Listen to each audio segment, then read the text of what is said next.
ஒரு நல்ல படம். திரும்ப வெற்றியிலேருந்து அடுத்து என்னுடைய கேரியரை திரும்ப ரீஸ்டார்ட் பண்ண மாதிரி ஆரம்பிச்சிருக்கேன். அதுவும் இந்த மாதிரி ஒரு கதாபாத்திரம் கிடைச்சது எனக்கு ரொம்ப சந்தோஷமாக பெருமையாக இருக்குது. ஏன்னா அது ரஞ்சித் சார் பண்ண வேண்டியது. ஸோ அவர் பண்ணியிருந்தால் எனக்கு இந்த வாய்ப்பு கிடச்சிருக்காது. இது நல்ல ஒரு ஆர்டிஸ்ட் வச்சு நீங்கள் பண்ணுங்கள், இது சரியாக வரும்னு சொன்னது வந்து ரொம்ப, ஏன்னா அவர் இடம் மாற்றும்போது கேட்டேன், நான் அவர்கிட்ட பேசினேன். நீங்கள் தான் பண்ணுறீங்களா, ரொம்ப சந்தோஷம், வாழ்த்துக்கு, நல்லா பண்ணுங்கனாரு. Thanks to Ranjith sir also. என் கேரக்டர் தாண்டியா இவர் கேரக்டர் தான் நான் பண்ணியிருக்கணும். ஏதாவது கேள்வி இருந்தால் கேளுங்க, நான் பதில் சொல்கிறேன். இல்லை எல்லோரும் இந்த கேரக்டரை கொண்டுட்டீங்க அப்படின்னு கேட்டாங்க. சமூக நீதியை நம்ம கொண்டுக்கிட்டே இருக்கோம், அதுதான் அந்த கேரக்டர் செத்துருக்கு. நான் சாகலை, ஒரு இடத்துல சமூக நீதி செத்துருக்கு, அதை தான் இந்த படம் சொல்லுது. அதனால் இந்த படத்தில் இந்த கேரக்டர் சாகிறதா ரொம்ப அழுத்தமான ஒரு விஷயம். அதை திரும்ப நம்ம ஒரு இடத்துல செய்யக்கூடாதுன்னு தான் இந்த படம் சொல்லுது. எவ்வளோ நேரம் நம்ம வர்றோம்னு முக்கியம் இல்லை, இந்த சமூகத்தில் இந்த படம் என்ன தாக்கத்தை ஏற்படுத்துங்க தான் முக்கியம். அதனால் நான் எவ்வளோ பெரிய ரோல் பண்ணியிருக்கேங்கிறத விட இந்த படம் என்ன சொல்லுதுங்கிறதா முக்கியம். அந்த கதாபாத்திரம் என்ன சொல்லியிருக்குன்னு தான் நான் பார்க்குறேன். அது ரொம்ப சந்தோஷமாக இருக்குது. கேட்குதா? இது ஓகேயா? ஓகே. இன்றைக்கி ரோஹினி தேட்டரில் ஃபேன்ஸோட எல்லாரோடையும் பார்த்தோம். எல்லோரும் ரொம்ப சந்தோஷமாக இருக்குது. நல்ல ரெஸ்பான்ஸு. இன்னும் படம் பிடிச்சிருக்கா உங்களுக்கு? நீங்கள் தான் சொல்லணும், நாங்கள் நடிச்சிட்டோம். ஸோ எல்லாருமே படம் ரொம்ப நல்லா இருக்குன்னு சொன்னாங்க.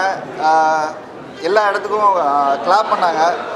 உதய் சார் வந்து ரொம்ப எக்ஸ்ட்ரானரியாக அந்த படம், அவரோட பெர்ஃபார்மன்ஸ் எல்லாருமே நல்லா இருக்குன்னு சொன்னாங்க. ஒவ்வொரு இடத்துலையும் ஒவ்வொரு காட்சியிலும் படம் குறிப்பாக எண்டில் ஒரு விஷயம் இந்த படம் சொல்லுது. அது எனக்கு தெரிஞ்சு இன்றைய தலைமுறைக்கு கொண்டு போய் சேர்க்க வேண்டிய ஒரு படம் இது. எல்லாமே நிறைய படம் வருது, எல்லா படங்களுமே நம்ம நல்ல படங்கள்லாம் ஓடணும்னு நான் நினைக்கிறோம். பட் இந்த படம் ஏன் ஓடணும், இந்த படம் ஏன் பார்க்கணும் அப்படின்னா, ஒவ்வொரு வீட்டில் இருக்க குழந்தைகளுக்கும் காட்ட வேண்டிய ஒரு படம். ஏன்னா ஜாதிகள் இல்லையடி பாப்பான்னு பாரதியார் சொல்லிட்டு போயிட்டாரு. ஆனால் ஜாதிகள் இருக்குதடி பாப்பான்னு இன்றைக்கும் நம்ம சொல்லிக்கிட்டு இருக்கக்கூடிய சமூகமாக இன்றைக்கி வளர்ந்துட்டுருக்கு. அதில் இந்த படம் மக்களுக்கு கொண்டு போய் சேர்றதை விட குழந்தைகளுக்கு கொண்டு போய் விதைக்கணும். ஆனால் ஜாதி என்பது பாகுபாடு இல்லாமல் ஒரு இடத்துல எந்த ஜாதியில் வேணால் நம்ம பிறந்திருக்கலாம். ஆனால் அந்த ஜாதி உயர்வோட இன்னொருத்தரை இழிவாக பார்க்கக்கூடாது, இன்னொருத்தரை நம்ம வந்து தாழ்வாக பார்க்கக்கூடாது அப்படிங்கிறதான் நம்ம இங்கே சொல்ல வர அந்த படம் வந்து. அதனால் இந்த படத்தில் அந்த 3 வரி சொல்கிறது தான் இந்த குழந்தைகளுக்கு ஸ்கூலில் எல்லாருக்குமே சொல்லிக் கொடுக்குறோம். தீண்டாமை ஒரு பாவச் செயல், தீண்டாமை ஒரு பெருங்குற்றம், தீண்டாமை ஒரு மனித தன்மையற்ற செயல்னு ஸ்கூலோடு சொல்லி அப்படி மறந்துட்டு போகாமல் வாழ்க்கையில் நம்ம அதை கடைப்பிடிக்கணும்னு நம்ம குழந்தைங்க எல்லாருக்குமே சொல்லிக் கொடுக்குற ஒரு படம். எல்லாரையும் சரிசமமாக இங்கே பார்க்கணும் அப்படிங்கிறது தான் சொல்ல முடியும், சொல்கிற படம். எத்தனை மொழி எல்லாம் கரெக்டாக உதய் சார் ஒரு டைலாக் பேசுவார். எத்தனை மொழி நமக்கு தெரிஞ்சிருக்குங்கிறது முக்கியம் இல்லை, எல்லாருக்கும் சட்டம் தெரிஞ்சிருக்கணும், அது இந்த தலைமுறைக்கு கொண்டு போய் சேர்ந்துருக்கணும். அதை தான் ரொம்ப அழுத்தமாக சொல்லுது இந்த படம். ஆர்டிகல் 15ங்கிற ஒரு ஆக்ட் வந்து ஒவ்வொரு சிறுபான்மையினர் மக்களுக்கும் என்ன உரிமையை கொடுத்துருக்கு அப்படிங்கிறத ரொம்ப அழுத்தமாக சொல்கிற ஒரு படமாக இருக்குது. ஸோ எல்லோரும் தேட்டரை வந்து பார்த்து இந்த படத்தை சப்போர்ட் பண்ணுங்கள். மெயினாக எல்லா இன்றைக்கி படம் வந்தவங்க எல்லாரோடையும் ஒரு இன்ட்ராக்ஷன் இருந்தது, ரொம்ப நல்லா இருக்குன்னு சொன்னாங்க. படம் பார்த்துட்டு எல்லா ஃபீட்பேக்குமே அண்ணன் வந்து நெகட்டிவ் ரோல் தான், ஆனால் அந்த ரோல் மூலிமா இந்த சமூகம் எப்படி இருக்குன்னு கொண்டு போய் மக்கள்கிட்ட சேர்த்துருக்காரு. எல்லாருமே பார்த்துட்டு அவர் பெர்ஃபார்மன்ஸ் என்ஜாய் பண்ணாங்க. ஒரு சமூகத்தில் இந்த படம் ஹீரோவாக நடிக்கும்போது நீங்கள் இந்த படம் பண்ணிங்கன்னா thanks to Uday sir and ராகுல் அண்ட் அருண் காமராஜர் இந்த ப்ரொடக்ஷன்லனா இந்த படம் நான் பண்ணியிருக்க மாட்டேன். ஒரு சமுதாயத்துடைய தலைவனாக ஒரு குரலாக இருக்கிற ஒரு வாய்ப்பு இந்த படத்தில் கிடைச்சது அவங்கனால தான். ஸோ எனக்கு எல்லோரும் பார்த்துட்டு அது நல்லா இருக்குது அப்படின்னா ஹோல் டீமுக்கு கிடைச்ச ஒரு பெரிய வெற்றி. தினேஷோட ஒளிப்பதிவு ரொம்ப எக்ஸ்ட்ரானரியாக பண்ணியிருக்காங்க. ஏன்னா நிறைய ரீமேக் படம் வரும்போது அந்த படம் சரியாக போய் சேரலை, இல்லை சரியாக ரீமேக் பண்ண படலான்னு ஒரு பெரிய குற்றச்சாட்டு இருக்கும். ஆனால் இன்றைக்கி எல்லா ரிவ்யூஸுமே சரியாக ஒரு ரீமேக் வந்து அதை விட சிறப்பாக பண்ணியிருக்கு. இங்கே இருக்க அரசியலை சரியாக சொல்லியிருக்கு. குறிப்பாக அந்த ஜாதி அரசியலாக பண்ணாமல் பதிவாக பண்ணியிருக்குங்கிறதா ரொம்ப சந்தோஷமாக இருக்குது. இல்லை ஒவ்வொரு படமும் ஒவ்வொரு மாதிரி. பிக் பாஸ்க்கு அப்புறம் என்ன மாதிரி படம் பண்ணணும்னு எல்லாருமே யோசிக்கிற விஷயம். ஒவ்வொரு ஆர்டிஸ்ட்டையும் பிக் பாஸ் ஒரு பெரிய வெற்றியை கொடுத்தது. இந்த படம் சமூகத்துடைய மாற்றத்தோட ஒரு வெற்றி படமாக துவங்கியிருக்குங்கிறதா பெரிய சந்தோஷமாக இருக்குது. எல்லா ஃபேன்ஸுமே இந்த படம் பார்த்துட்டு நான் எவ்வளோ பண்ணியிருக்கேங்கிறது கேட்டிருந்தா கூட ஒரு நல்ல படத்தில் இருந்திருக்கீங்க, ஒரு நல்ல படைப்பாக வந்திருக்குங்கிறதா ரொம்ப சந்தோஷமாக சொன்னாங்க.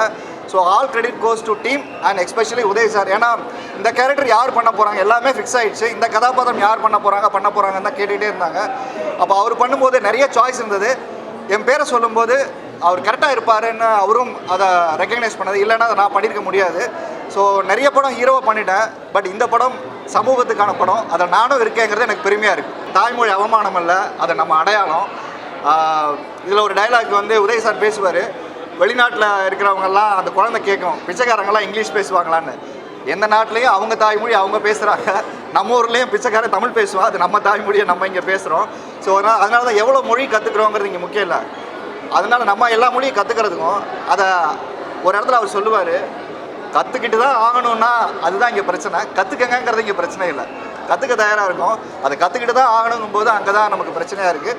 ஸோ எந்த மொழி கற்றுக்கணுங்கிறது அவங்களுடைய விருப்பம். அதே நேரத்தில் தாய்மொழி மறவாமல் இருக்கணுங்கிறத இந்த படம் ரொம்ப அழுத்தமாக உதய் சார் சொல்லியிருக்காரு. அது நம்ம எல்லாருக்குமே ஒரு எந்த மொழியில் பிறந்தோங்கிறது அது நம்மளுடைய அவமானம் இல்லை, அது நம்மளுடைய பிறப்புக்கான பெருமை. அதை தான் நானும் நிறைய இடத்துல வலியுறுத்திருக்கேன். இந்த படமும் அதை ஒரு இடத்துல வலியுறுத்துது. அது ரொம்ப கிளாப் பண்ணுறாங்க எல்லா இடத்துலையும். இந்த படத்துக்கு சம்மந்தம் இல்லாமல் இது இருக்கே அப்படின்னு நிறைய பேர் அது ஒரு விவாதமாக எங்கிட்ட கூட கேட்டாங்க. ஆனால் அதுதான் அந்த படத்துக்கு சம்மந்தம். தமிழ்நாட்டுக்கும் அதுக்கும் என்ன சம்மந்தம்னு இருக்குது. தமிழ்நாட்டில் இருக்கிற அந்த சின்ன அரசியல் புரிதலை எடுத்து வச்சுருக்கு இந்த படம். சினிமாவில் ஒரு தேட்டருக்குள்ளே உள்ளே போனவொடனே கமல் சார் இதை சொன்னார், சமூக நீதி எங்கே இருக்குன்னா லைட்டை தேட்டரில் ஆஃப் பண்ணவுடனே எல்லா இடத்துலையும் அந்த தேட்டருக்குள்ளே தான் அந்த சமூக நீதி இருக்குது. தேட்டரில் பார்த்துட்டு போகிறவங்கட்டே அது இருக்கணுங்கிறதா இந்த படம் பார்த்துட்டு எல்லாருக்கிட்டையும் நம்ம சொல்ல வேண்டியது இருக்குது. இந்த படம் எல்லாத்தையும் மாற்றுமாங்கிறது திரும்ப நான் ஏற்கனவே முந்தானத்து ப்ரிவ்யூ முடிச்சுட்டு வரும்போது சொன்னேன். இந்த படம் எல்லாரையும் மாற்றுமா அப்படிங்கிற கேள்வியை வந்து நம்ம கேட்குறத விட மாற்றணுங்கிற நம்பிக்கையை விதைக்கணும். அது அவங்கவுங்க குழந்தைகளுக்கு எடுத்துகிட்டு போகணும். எல்லா குழந்தைகளுக்கும் ஜாதி பாகுபாடு இல்லாமல் இந்த படத்தை கொண்டாந்து காட்டணும்னு தான் சொல்கிறேன். ஏன்னா இதை ஒரு ஜாதியை உயர்த்தி ஒரு ஜாதியை தாழ்த்தி நம்ம சொல்ல வரல. ஜாதிய பாகுபாடு சமூகத்தில் இருக்குங்கிறத தான் நமக்கு சொல்ல வரோம். அதை தான் இந்த படம் சொல்லியிருக்கு. இயக்குனர் அவரும் அதை சொல்லியிருக்காரு. வந்து இதை விட ஒரு பொருத்தமான தலைப்பை எங்கே வைக்க முடியும்?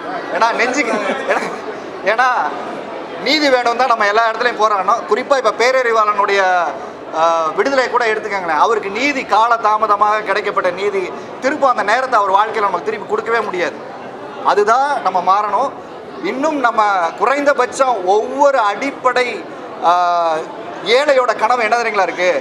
பணக்காரன் ஆகணும், சம்பாதிக்கணுங்கிறத விட எனக்கான நீதி எங்கேயாவது மறுக்கப்பட்டால் அது கிடைக்குங்கிற நம்பிக்கையை அம்பேத்கர் விதைச்சிருக்காரு. அம்பேத்கர் ஒரு ஜாதி தலைவர் அல்ல. ஏன்னா எந்த ஜாதியில் இருக்கிறவங்களுக்கும் பிரச்சனைனா அம்பேத்கருடைய சட்டத்தை தான் நம்ம போய் கேட்டு வாங்க வேண்டியது இருக்குது. அது ஜாதி தலைவர் அல்ல. அவர் நம்ம எல்லாருக்கும் ஒரு சட்ட பாதுகாப்பு ஏற்படுத்தக்கூடிய ஒரு தலைவர் அப்படிங்கிறத அந்த படம் புரிஞ்சுக்கணும். ஏன்னா அவர் ஏதோ ஜாதி தலைவர் மாதிரி நிறைய நேரங்கள் நம்ம சண்டை போட்டுக்கிட்டு ஒரு அந்த கூண்டுக்குள்ள இருக்கிற ஒரு காட்சி போதும். அதே மாதிரி பெரியாருடைய ஒரு காட்சிகள் அவர் ஜாதி இல்லைங்கிறதுக்காக அவர் கூண்டில் வச்சுருக்காங்கன்னு, இவர் ஜாதி தலைவர் மாதிரி இவர் ஒரு கூண்டுகளை வச்சுருக்காருன்னு ஒரு பெரிய அதில் ஒரு இடம் வரும். அதை தான் ரொம்ப அழகாக அந்த காட்சி சொல்லியிருக்குன்னு நான் நினைக்கிறேன். இதை விட ரொம்ப அழகாக சொல்ல முடியாது. படம் பூரா வராரு. படம் பூரா வர்றது முக்கியம் இல்லை, படம் பூரா அந்த கதையை அடுத்த கட்டத்துக்கு நகர்த்துறது இருக்கு இல்லையா, ஒரு கதாபாத்திரம் மூலியமாக. என்ன எவ்வளோ தூரம் திட்டுறாங்கிறத தாண்டி அந்த கதாபாத்திரம் ஒரு மக்கள்கிட்ட போய் சேர்ந்துச்சுன்னா அதை விட ஒரு விழிப்புணர்வு எது வேண்டிய இல்லைங்களா. ஏன்னா அவர் சொல்லுவார், படம் முன்னாடியே சொன்னார், இது எல்லோரும் எவ்வளோ பேர் திட்ட போகிறாங்கன்னா அதுதான் அந்த கதாபாத்திரத்துக்கு வெற்றி. இன்றைக்கி எல்லோரும் பார்த்துட்டு வரும்போது அவருடைய நடிப்பும் பிக் பாஸில் நான் நிறையா அவரெல்லாம் நான் பார்த்துருக்கேன். அவர் எப்படி பேசுவார்னு தெரியும். பட் ஸ்க்ரீனில் சுரேஷ் தாத்தா தெரியல, ஒரு நடிகர் தெரிஞ்சிருக்காரு. எனக்கு அழகனுக்கு அப்புறம் நிறைய பேர் வந்து சொன்னாங்க, அழகனுக்கு அப்புறம் ஸ்க்ரீனில் பார்த்து கொண்டாடுற ஒரு கேரக்டராக அவர் இருக்கார். அதுக்கப்புறம் எல்லா சினிமாலையும் இவர் தான் வில்லனாக இருப்பார்னு நினைக்கிறேன். அந்த பாசிட்டிவ்ங்கிறனால தான் கேரக்டரே ஒரு பாசிட்டிவாக கொடுத்துருக்காங்க. டைரக்டர் கொடுத்துருக்காரு, உதய் சார் கொடுத்துருக்காரு. அதனால தான் இவ்வளோ பேர் பார்த்துட்டு நல்லா இருக்குன்னு சொல்கிறாங்க. ஏன்னா எல்லா ஹீரோவுக்குமே எப்போவுமே தோல்வியிலேருந்து ஒரு வெற்றியிலேருந்து ஆரம்பிக்கணும்னு நினைப்பாங்க. பிக் பாஸ் ஒரு வெற்றியாக இருந்தது. வெற்றிக்கு அப்புறம் ஒரு படம் வெற்றி கொடுப்பாரா, என்ன பண்ணுவாருங்கிற ஒரு கேள்வி இருந்தது. நான் படம் பார்த்துட்டு நீங்கள் சொல்லுங்கன்னு சொன்னேன். அந்த படம் இது எல்லாத்துக்கும் பதில் சொல்லியிருக்கு. இல்லை, ஜாதியை பற்றி இதை விட யார் இப்படி கிழிச்சு படம் எடுப்பாங்கன்னு தெரியாது. எல்லாருமே ரொம்ப டிரான்ஸ்பரண்ட்டாக சொல்லியிருக்காங்கன்னு தான் சொல்கிறாங்க. ஏன்னா ஜாதியை பற்றி விவாதம் பண்ணுற ஒரு சீன் இருக்கும், அந்த சீன் ரொம்ப வெளிப்படையாக இருக்குது. எல்லாருமே நீங்கள் ரிவ்யூ எல்லாருமே நான் அன்றைக்கி காலையில் எனக்கு நிறைய ஆஃபீஸ்லேருந்து அனுப்பிச்சிருந்தாங்க. எல்லாருமே என்ன சொன்னாங்கன்னா ரொம்ப ஓப்பன் டிபேட்டாக இருந்தது. இங்கே என்ன அரசியல் இருக்கோ அந்த புரிதலோடு எடுக்கப்பட்டிருக்கு. அங்கே இருந்த அரசியல் வந்து வேற. ஸோ அதனால் அந்த பின்புலத்தில் அது எடுக்கப்பட்டிருக்கு. இங்கே அரசியல் வந்து எவ்வளவு இப்போ ஒரு 3 ரூபாய்க்கு 30 ரூபாய்க்கு வித்தியாசம் இருக்குது பார்த்தீங்களா?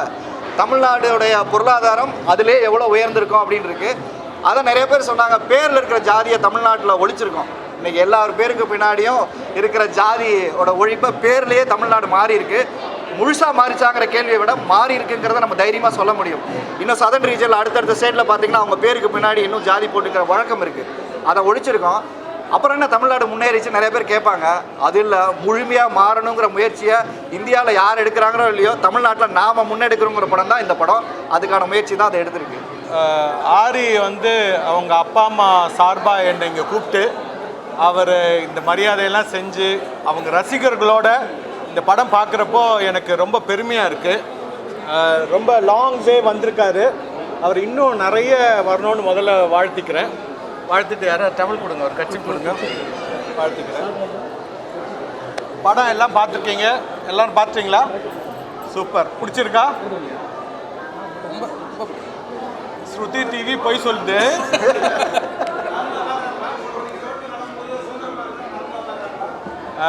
இந்த படத்துக்காக என்ன நார்மலாக பார்க்காம இருந்தால் பரவாயில்ல, வாழ்க்கையில் என்ன அப்படி நார்மலாக பார்க்காம அது இது மாதிரி பார்த்தனால்தான் இந்த சட்டை.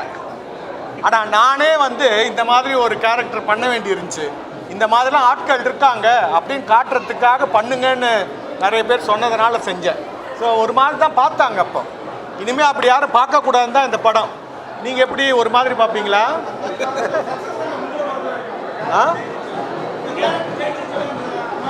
படம் ஜெயிக்கணும் ஐயா. ஜெயிக்கிற படத்தில் நம்ம இருந்தாலே நாம் ஜெயிச்சதா அர்த்தம். படம் ஜெயிக்கணும். அதில் ஸ்பெஷலாக இந்த படத்தில் நான் நடிச்சிருக்கேன் தம்பி சொல்கிறாங்க.